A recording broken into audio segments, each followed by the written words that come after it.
Ever wondered why some guys just seem to have women chasing after them, while others can't even get a response on a dating app? What if I told you there's a simple trick, one that can completely flip the script? And no, it's not about pretending to be someone you're not, or playing mind games. It's about using something even more powerful: reverse psychology. Hey, what's up? Welcome back to the channel. I know, dating can feel like an endless game of trying to impress someone. Sending texts, planning dates, and trying to keep everything just right. But what if I told you there's a way to get women to chase you without the stress? What if I told you that by tweaking a few things in your behavior, you could make her put in all the effort? Sounds too good to be true, right? But stick with me, and by the end of this video, you'll understand how reverse psychology can work wonders in the world of dating. It's simple, it's subtle, and it's based on human nature. Understanding attraction and psychological reactance. Okay, let's start with the basics. Attraction doesn't work the way we think it does. You've probably heard the advice: just be yourself, or if you try too hard, you'll push her away. Well, those phrases are actually based on something called psychological reactance, a fancy term for a very natural human instinct. It's when we feel like our freedom is being threatened, we resist it. Sounds weird, right? But let me break it down for you. Have you ever had someone tell you, "You can't do this," or "Don't even think about it"? What happens? The first thing that crosses your mind is, "I want to do it even more." It's like the second someone tells you not to look at something, it's all you can focus on. Why? It's because when we feel pressured or like our choices are being limited, we rebel. Now let's apply this to dating. Imagine you're texting a girl, and you're constantly available, always replying right away, always making time for her, always doing everything you can to impress her. At first, it might seem like a good thing, right? But here's the problem. Desperation can make you seem needy. And when you seem needy, you're actually doing the opposite of what you want. You're pushing her away. Why? Because you're limiting her freedom to choose. When you start showing too much interest, you're taking away the mystery. And when the mystery is gone, the chase is over. So what's the solution? It's simple. Let her chase you. The power of playing it cool. So, how do you do that? How do you stop chasing and get her to chase you instead? The answer is in playing it cool. But here's the catch. Playing it cool isn't about pretending you don't care or acting indifferent. It's about creating space between your interactions. You have to show her that you're not desperate for her attention, but you're still interested. Think about it. How often do we hear about playing hard to get? This isn't just a saying. It's based on human psychology. If you're always available, if you're always texting her right back and saying yes to every date, she might start to feel like you're predictable. And you know what's not attractive? Predictability. So, here's what you need to do. Stop being too available. Take your time with responses. When you text, don't just send one-word answers. Keep it casual, but also leave a little room for her to wonder, "Why hasn't he texted me back yet?" When you give her that space, she'll start wondering about you. She'll wonder why you're not immediately texting her back, why you're not constantly looking to hang out.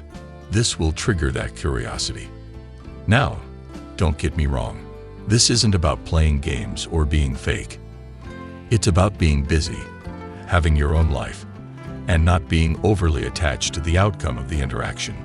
You want to be the guy who's got his own thing going on, who isn't just waiting for a text back from her. When you show that you have your own interests, your own passions, your own goals, it naturally makes you more attractive, creating a sense of mystery and exclusivity. Now let's talk about mystery and exclusivity. These are two key elements that will really make her chase you. When you're constantly available, she knows what to expect. She knows you'll answer her texts, you'll always say yes to plans, and she'll never have to work for your attention. That's not exciting. But when you start creating some mystery, when she doesn't always know exactly where you are, what you're doing, or when you'll reply, You create that intrigue. Let me explain. Think about the couples you know that have a great dynamic. Do they seem overly attached to each other? Or do they have lives outside of their relationship? What's common among these couples is that they give each other space. They have their own activities, their own goals, and they're not constantly seeking each other's approval. This makes them both feel special when they do spend time together. So, how can you replicate this? Start by focusing on your own life. Spend time with friends, pursue your hobbies, and make sure you're always working on yourself. When you're not always available for her, when she knows you have your own thing going on, she'll start to wonder about you. And that's the key to attraction. Creating that space for her to think, what's he up to? Why haven't I heard from him? When she starts to feel like she's not the center of your world all the time, she'll naturally want to become that center. She'll want to chase you. And the more she chases you, the more desirable you become. The reverse psychology twist. Here's where the reverse psychology part comes in. When you pull back and stop chasing her, you're actually triggering something powerful inside her. You're creating that desire for you because you're no longer just there, always at her beck and call. It's human nature. We want what we can't have. When you stop pursuing her, when you make her wonder about you, she's going to feel like she's the one missing out. And guess what? The minute you stop chasing, she'll feel a little panic. But instead of chasing her to make her feel better, you need to lean into that moment. When she senses that you're not chasing her, it actually makes her want you more. This might sound strange, but it's a psychological twist. It's that classic game of supply and demand. When you're not constantly supplying her with attention, she starts to want more. It's almost like flipping the power dynamic. She might even start texting you more, making plans, and suddenly you're the one who's in demand. So, here's the trick. Don't force it. Don't be too obvious about your intention to make her chase you. Let things happen naturally. The more you keep your cool, the more she'll start to feel like she's the one chasing you. All right, so let's wrap this up. What we've talked about today is simple yet incredibly powerful. If you want to make her chase you, stop chasing her. Stop over-texting, stop always being available, and stop trying too hard. When you give her space, when you show her that you have your own life, and you're not desperate for her attention, she'll start to feel intrigued. And that's when the attraction begins to grow. Remember, reverse psychology in dating isn't about manipulation. It's about creating balance and giving her room to miss you. When you pull back just enough, you shift the dynamic. She'll be the one texting you more, wondering what you're up to. And suddenly, the chase is on.